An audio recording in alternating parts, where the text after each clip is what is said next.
Sairam, Sairam, we're here with Pat Brandon, believe it or not.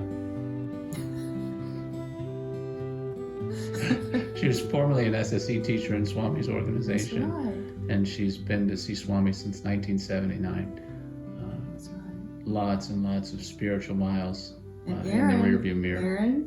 Aaron was one of my students. Once upon a time. It's lovely to be sitting back with her again. It's amazing. Yeah. And we're telling stories about Swami and talking about how he's transformed her life. Yeah. And mine. Yeah. And all of ours. 79. Okay. My mother contacted me. She was living in California. And I turned her on to like Khalil Gibran, you know? The poet? And because I was into philosophy. Mm-hmm. And so she contacted me and said, Pat, I'm going to send you a book. It's about someone named Sai Baba. And someone gave it to me and I want you to read it. Mm-hmm. And she was very excited about Sai Baba. So I got the book and I read it, and she was like, I want to go to India to see Sai Baba. Mm-hmm. And I want you to go with me. And I didn't want to go because I was like, who is this guy? I said, well, Mom, are you sure that this is something that you want to do, you know?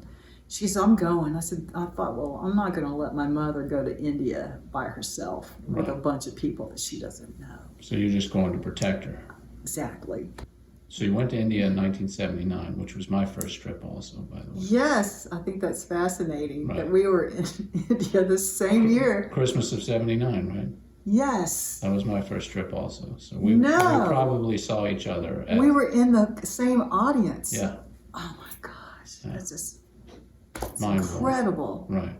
Right? Yes. Once you get into India, everything kind of slows down, way down, and the culture is totally different. Right. And I had written this note to Sai Baba because that was advised. And he came out. I didn't know who he was. I had no clue, you know. I was on a corner. He was doing this. So I was on a corner. He came by and I was like, okay, I just held it up, clueless, you know. Mm-hmm. I didn't know what to think. So he walked by me and I was thinking in my mind, it doesn't matter, it doesn't matter, it doesn't matter, it doesn't matter if he pays any attention to me at all, because I wanted to control my mind about this whole thing. And he turned around and he came back and he stood in front of me. And he took my note and he opened it up and he stood there in front of me and read it. Wow. And I thought, well, what do? Oh yeah, I'm supposed to touch his feet. So I did. Wow. And then he walked off. So that was my first connection to him. What do you remember directly after that darshan? Do you remember feeling anything specifically or just wondering? Dreams. Yeah. I had some very interesting dreams about problems that I was having. And I realized that I needed to stop dwelling on the problems while I was there. And the way he works through dreams, so many people have expressed that they have these big things come up, they pray and they have a dream and he tells them in the dream what they need to hear. Yeah. And sometimes it's in Hindi or whatever language he's speaking, you know. Yeah. I've had to ask some of my friends, Indian friends, like, what does this mean? Right. You know. Really, you've repeated, you've been able to remember what he told you in the dream in Yeah, another because it wasn't language? like a huge treatise or anything. Right. You know, it was just a statement. Right. And I go, well, what does this mean? So it was like, okay. And they could translate it for you? Yeah, sure. Wow. So I was like, wow, this makes it real. Sure. You know.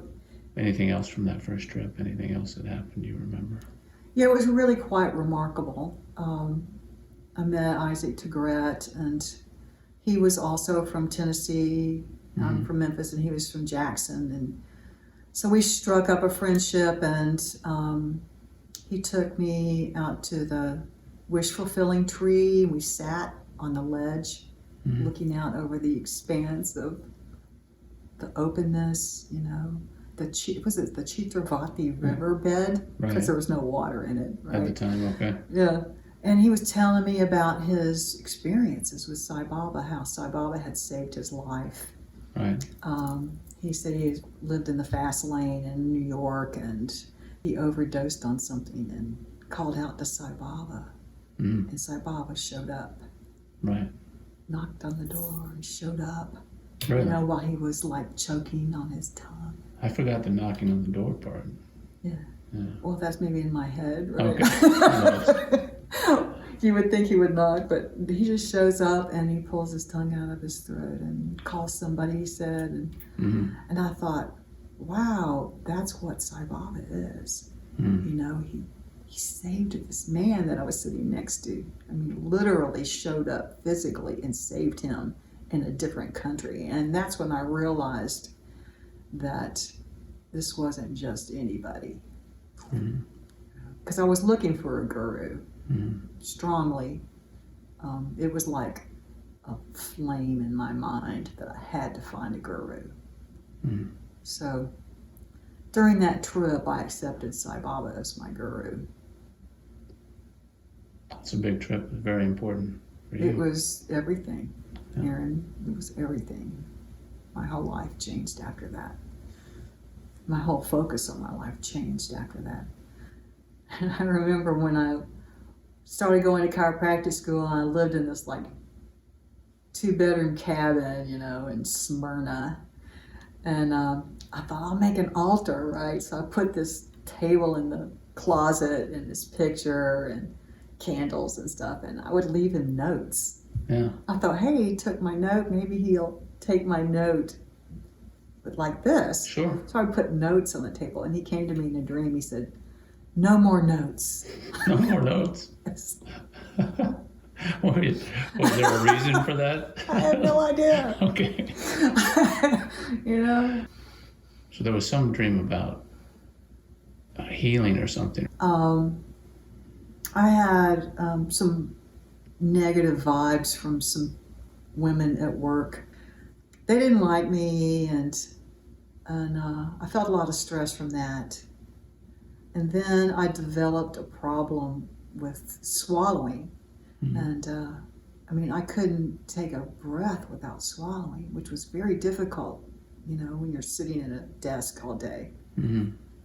I would swallow, and then I felt this pressure, and I went to an ear, nose, and throat doctor. He couldn't find anything wrong with me. So what do? That lasted for like 6 months. So I was very unhappy. So I had a dream where there was a white hand at my throat, like this. And I called out to Sai Baba. I said his name 3 times. And the hand went away. And I woke up and I was fine. It never bothered me again. And I was like, oh my gosh, it's just his name. Mm-hmm. It was just his name. How powerful that is. And that's when I realized that he and the name are the same thing. You know? Wow. Because you could just say the name and you can feel it. You can feel him rise up, you know, in your being. It's very humbling, really. Sarah, when you realized it was gone the next morning, what was that like for you? It was really, because it was such a personal thing, nobody knew Mm-hmm. what I was going through. Right. You know, I didn't tell anybody what I was going through. So it was a personal revelation. Mm-hmm. Revelation. That one too. It was very relevant. It Yes. was relevant. It was a relevant revelation. Yeah, it was a relevant revelation. And it took me up a notch, Mm-hmm. you know, in my experience of Sai Baba. Mm-hmm. It wasn't just a vision of Sai Baba in my dreams. Right. It was an indication of his presence in my life. And that he was there for me. Sai Baba.